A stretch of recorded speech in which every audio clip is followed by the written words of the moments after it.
Hello friends, welcome to रोजगार algorithm. तो जैसा आप सभी जानते हैं, बीपीसी एस्पिरेंट्स के लिए हमारी सीरीज चल रही है, जिसका ये अगला पार्ट है। तो वीडियो शुरू होने से पहले अगर आप इस चैनल पर नए हैं तो प्लीज़ चैनल को सब्सक्राइब करें और वीडियो को शेयर एंड लाइक करें।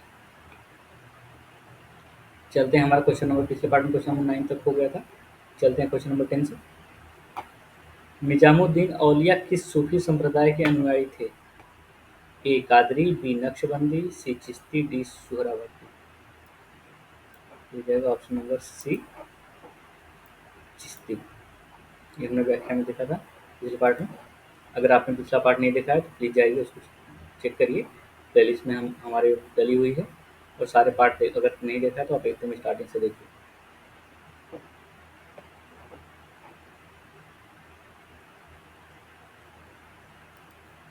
नेक्स्ट क्वेश्चन में चलते हैं। शेख निजामुद्दीन औलिया था एक दरबारी, बी सूफी संत, सी धार्मिक प्रचारक, डी कवि। इसका हो जाएगा ऑप्शन नंबर बी सूफी संत। नेक्स्ट क्वेश्चन में चलते हैं। शेख बहाउद्दीन जकारिया किस संप्रदाय के थे? ए सोहरावर्दी संप्रदाय, बी ऋषि संप्रदाय, सी चिश्ती संप्रदाय, डी फिरदौसी संप्रदाय। ये कोई नहीं है एक से अधिक। इसका हो जाएगा ऑप्शन नंबर ए सोहरावर्दी संप्रदाय। व्याख्या देख लेते हैं। शेख बहाउद्दीन जकारिया सोहरावर्दी संप्रदाय के थे। इन्होंने ही सोहरावर्दी शाखा का प्रचार भारत में सर्वप्रथम किया। सोहरावर्दी सिलसिला की स्थापना शिहाबुद्दीन सोहरावर्दी ने बगदाद में किया था। उनके शिष्य बहाउद्दीन जकारिया और जलालुद्दीन तबरेज़ी इसे भारत में लाए। सोहरावर्दी सिलसिले का केंद्र मुल्तान में था। चिश्तियों के विपरीत सोहरावर्दी संत, धन संपत्ति तथा राजकीय संरक्षण को महत्व देते थे। बहाउद्दीन जकारिया को इल्तुतमिश ने शेख उल इस्लाम की उपाधि दी थी। चलते हैं नेक्स्ट क्वेश्चन पे। मध्यकाल में बिहार शरीफ का नगर महत्वपूर्ण रहा। तो इसमें 1 2 3 4 दिया हुआ है, इसमें आपको सेलेक्ट करना है कि कौन सा इसका आंसर होगा। तो इसका आंसर हो जाएगा ऑप्शन नंबर डी 2 एंड 4। तो क्या इसका विद्या केंद्र के रूप में एंड धार्मिक केंद्र के रूप में। तो मध्यकाल में बिहार शरीफ का नगर महत्वपूर्ण रहा, क्यों? क्योंकि विद्या केंद्र के रूप में रहा और धार्मिक केंद्र के रूप में। चलते हैं इसके व्याख्या देख लेते हैं। मध्यकाल में बिहार के वर्तमान नालंदा जिले का मुख्यालय नगर बिहार शरीफ विद्या तथा धर्म का प्रमुख केंद्र था। विद्या के केंद्र के रूप में यहाँ पर ओदंत विश्वविद्यालय स्थित था, जिसे पाल नरेश गोपाल अथवा देवपाल ने एक बौद्ध विहार के रूप में स्थापित कराया। यहाँ पर सूफी संत सरफुद्दीन मनेरी की प्रसिद्ध दरगाह भी स्थित थी। चलते हैं नेक्स्ट क्वेश्चन पे। बिहार के सुप्रसिद्ध संत सरफुद्दीन मनेरी का संबंध सूफियों के संप्रदाय से था। ए चिश्ती, बी सोहरावर्दी, सी फिरदौसी, डी खुदवी। इसका हो जाएगा ऑप्शन नंबर सी फिरदौसी। अभी हमने पढ़ा था व्याख्या में। चलते हैं नेक्स्ट क्वेश्चन पे।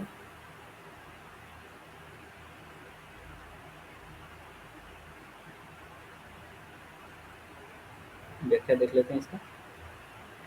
12वीं शताब्दी में अनेक सूफी संत भारत आए। 1192 में मोहम्मद गौरी के साथ ख्वाजा मोइनुद्दीन चिश्ती भारत आए। मोइनुद्दीन चिश्ती भारत आए। इन्होंने यहाँ चिश्ती सिलसिले की स्थापना की। इनकी गतिविधियों का मुख्य केंद्र अजमेर था। मध्यकालीन बिहार में फिरदौसी सिलसिला सबसे अधिक लोकप्रिय था। बिहार के सुप्रसिद्ध संत सरफुद्दीन मनेरी का संबंध इसी सिलसिले से था। बिहार शरीफ में संत सरफुद्दीन मनेरी की दरगाह है। सोहरावर्दी संघ की स्थापना शेख शिहाबुद्दीन उमर सोहरावर्दी ने की थी, किंतु इसके सुदृढ़ संचालन का श्रेय शेख बहाउद्दीन जकारिया को है। कादरी संघ की स्थापना सैयद अब्दुल कादिर जिलानी ने की थी। भारत में इसे सिलसिले के प्रमुख संत मोहम्मद गौस थे।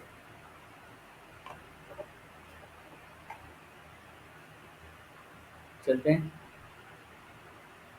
इस क्वेश्चन देखते हैं। दक्षिण भारत के शैव संतों को कहा जाता था। ए सिद्ध, बी नैनार, सी अलवार, डी शिवगढ़। इसका हो जाएगा ऑप्शन नंबर बी नैनार। दक्षिण भारत के शैव संतों को नैनार कहा जाता था। जिनकी संख्या 63 बताई गई। इनके भक्ति गीतों को देवारम संकलन कहा जाता है। विष्णु के संतों को अलवार कहा जाता था, जिनकी संख्या 12 थी। प्रमुख नयनार संत हैं संबंदर, अय्यार, सुंदरमूर्ति, नंबी अंडार। प्रमुख अलवार संत हैं नम्मालवार, मधुर कवि, अंडाल, कुलशेखर आदि। ये सब पॉइंट आप ध्यान में रखेंगे। चलते हैं नेक्स्ट क्वेश्चन पे। सभी भक्ति संतों के मध्य एक समान विशेषता थी कि उन्होंने ए अपनी वाणी को उसी भाषा में लिखा जिसे उनके भक्त समझते थे, बी पुरोहित वर्ग की सत्ता को नकारा, सी स्त्रियों को मंदिर जाने को प्रोत्साहित किए, डी मूर्ति पूजा को प्रोत्साहित किया। इसका हो जाएगा ऑप्शन नंबर ए, अपनी वाणी को उसी भाषा में लिखा जिसे उनके भक्त समझते थे। चलते हैं व्याख्या देख लेते हैं। भक्ति आंदोलन के सभी संतों ने जन प्रचलित बोलियों का प्रयोग किया है। ऐसा करने के कारण उनका जनता से संपर्क अधिक बढ़ा है। साथ ही इस ढंग से वे जन भाषाओं और उनके साहित्यों को समृद्धि का माध्यम भी बने। कबीर ने सधुक्खड़ी भाषा, संत ज्ञानेश्वर ने मराठी भाषा, गुरु नानक ने पंजाबी भाषा के उन्नयन में सराहनीय योगदान दिया। चलते हैं नेक्स्ट क्वेश्चन पे। मत्स्येंद्रनाथ द्वारा स्थापित संप्रदाय का नाम क्या था? ए कपालिक, बी योगिनी कौल, सी कालमुख, डी दिग्दर्शन। इसका हो जाएगा ऑप्शन नंबर बी, योगिनी कौल। व्याख्या देख लेते हैं। नाथ पंथ संप्रदाय या योगिनी कौल संप्रदाय की स्थापना 10वीं शताब्दी में मत्स्येंद्रनाथ अथवा मचिंद्रनाथ ने किया था। इस समुदाय में शिव को आदिनाथ मानते हुए 9 नाथों को दिव्य पुरुष के रूप में मान्यता प्रदान की गई। मत्स्येंद्रनाथ ने अपने ग्रंथ कौल ज्ञान निर्णय और अकुल वीर तंत्र में इसे संप्रदाय की चर्चा की है। 11वीं शताब्दी में इस संप्रदाय का प्रचार गोरखनाथ ने किया। चलते हैं नेक्स्ट क्वेश्चन पे। निर्गुण स्कूल का बड़ा समर्थक था। ए तुलसीदास, बी सूरदास, सी कबीरदास, डी मीराबाई। हो जाएगा ऑप्शन नंबर सी, कबीरदास।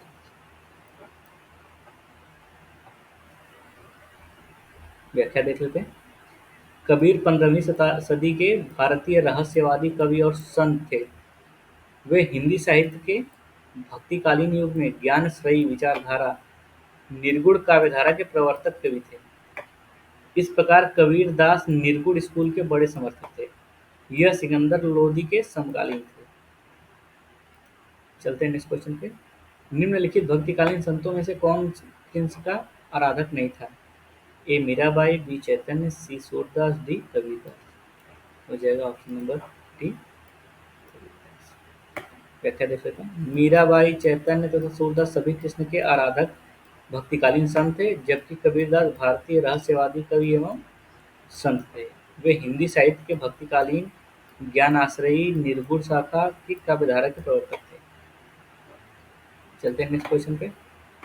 भक्तिकालीन संत चैतन्य का वास्तविक नाम था। ए गौर, बी बल्लभ, सी विश्वम्भर, डी गंगादास। तो हो जाएगा ऑप्शन नंबर सी, भक्तिकालीन संत चैतन्य का वास्तविक नाम विश्वम्भर था। इनका जन्म पश्चिम बंगाल के नादिया जिले में हुआ था। इनके द्वारा गौड़ीय वैष्णव संप्रदाय की नींव रखी गई थी। चलते हैं नेक्स्ट क्वेश्चन पे। सिखों के 10वें गुरु गुरु गोविंद सिंह का जन्म कहाँ हुआ था? ए पानीपत, बी अमृतसर, सी दिल्ली, डी पटना। इसका हो जाएगा ऑप्शन नंबर डी, पटना। सिखों के 10वें गुरु गोविंद सिंह का जन्म पटना में 22 दिसंबर 1666 को हुआ था। इन्होंने 1699 में बैसाखी के दिन खालसा पंथ की स्थापना की। गुरु गोविंद सिंह ने गुरु के पद को समाप्त करते हुए घोषणा की कि उनके बाद अब कोई गुरु नहीं होगा। गुरु ग्रंथ साहिब सिख समुदाय का धार्मिक ग्रंथ ही अब गुरु होंगे। चलते हैं नेक्स्ट क्वेश्चन पे। 10वें सिख गुरु का क्या नाम था? ए गुरु अंगद, बी गुरु रामदास, सी गुरु तेग बहादुर, डी गुरु गोविंद सिंह। हो जाएगा ऑप्शन नंबर डी, गुरु गोविंद सिंह। चलते हैं नेक्स्ट क्वेश्चन पे। खालसा पंथ का गठन किसने किया? ए गुरु नानक, बी गुरु अर्जुन देव, सी गुरु गोविंद सिंह, डी गुरु तेग बहादुर। इसका हो जाएगा ऑप्शन नंबर सी, गुरु गोविंद सिंह। नेक्स्ट क्वेश्चन चलते हैं। वारकारी समाज सुधारक आंदोलन कहाँ से आरंभ हुआ था? ए बंगाल, बी महाराष्ट्र, सी छत्तीसगढ़, डी तमिलनाडु। तो हो जाएगा ऑप्शन नंबर बी महाराष्ट्र। व्याख्या देख लेते हैं। वारकरी सुधार आंदोलन का उदय महाराष्ट्र के पढ़रपुर नामक स्थान पर हुआ था। वारकरी संप्रदाय के अनुयायी विठोबा की पूजा भगवान के रूप में करते थे। इस संप्रदाय की सदस्यता के लिए जाति के आधार पर कोई बंधन नहीं था। इस संप्रदाय के प्रवर्तकों में संत ज्ञानेश्वर का स्थान महत्वपूर्ण है। इन्होंने ज्ञानेश्वरी और अमृतानुभव, हरिपाठ आदि जैसे ग्रंथों की रचना की।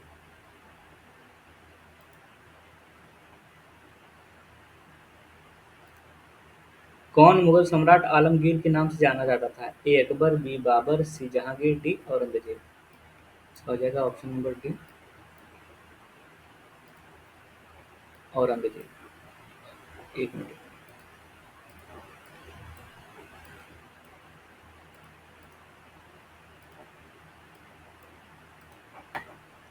हो जाएगा ऑप्शन नंबर डी औरंगजेब। चलते हैं, व्याख्या देख लेते हैं।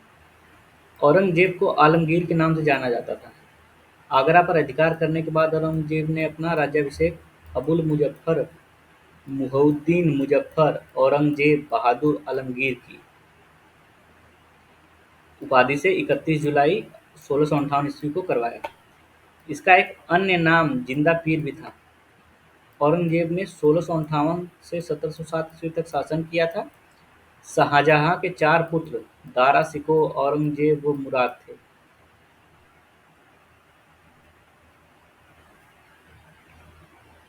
शाहजहां के बीमार पड़ने के बाद वर्ष 1658 में उसके पुत्रों में उत्तराधिकार का युद्ध शुरू हो गया। सामूगढ़ के मैदान में दारा शिकोह व औरंगजेब के बीच युद्ध हुआ, जिसमें औरंगजेब ने विजय प्राप्त की। उसके बाद औरंगजेब ने 1658 ईस्वी में शाहजहां को आगरा किले में बंदी बना दिया। चलते हैं नेक्स्ट क्वेश्चन पे। इनमें से किसने हुमायूं को यह प्रस्ताव दिया था कि वह यदि उसे बंगाल पर अधिकार करके दिया गया तो वह बिहार को समर्पित कर देगा और 10 लाख दिनार की वार्षिक श्रद्धांजलि अर्पित करेगा? इसका हो जाएगा ऑप्शन नंबर बी शेर खान। व्याख्या देख लेते हैं। शेर खान अर्थात शेरशाह सूरी ने हुमायूं को यह प्रस्ताव दिया था कि यदि उसे बंगाल पर अधिकार करने दिया गया तो वह बिहार को समर्पित कर देगा और 10 लाख दिनार की वार्षिक श्रद्धांजलि अर्पित करेगा। नेक्स्ट क्वेश्चन चलते हैं। निम्नलिखित में से किस युद्ध में मुख्य विरोधियों का सही उल्लेख नहीं किया गया? ए हल्दीघाटी का युद्ध, महाराणा प्रताप और अकबर, बी पानीपत का प्रथम युद्ध, बाबर और इब्राहिम लोधी, सी पानीपत का द्वितीय युद्ध, टीपू सुल्तान और मराठा, डी एक से अधिक की कोई नहीं। इसका हो जाएगा ऑप्शन नंबर सी पानीपत का द्वितीय। व्याख्या देते हैं। पानीपत का द्वितीय युद्ध वर्ष 1556 में हेमचंद विक्रमादित्य हेमू तथा अकबर के मध्य लड़ा गया। इसमें अकबर ने हेमू को पराजित किया था। विकल्प में दिए गए कथन ए और बी दोनों सही हैं। तो ये और देख सकते हैं बी दोनों सही है, ये गलत था, ये तो हो नहीं सकता, इसलिए ऑप्शन नंबर सी सही है।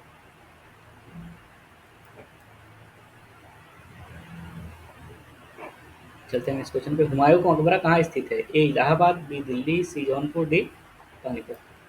ये हो जाएगा ऑप्शन नंबर बी दिल्ली। व्याख्या देख लेते हैं। हुमायूं का मकबरा दिल्ली में स्थित है। इस मकबरे को हुमायूं की पत्नी और मुख्य संरक्षक रानी बेगा बेगम हाजी बेगम द्वारा 1569 से 70 में बनाया गया था। इसे फारसी वास्तुकारों द्वारा डिजाइन किया गया था।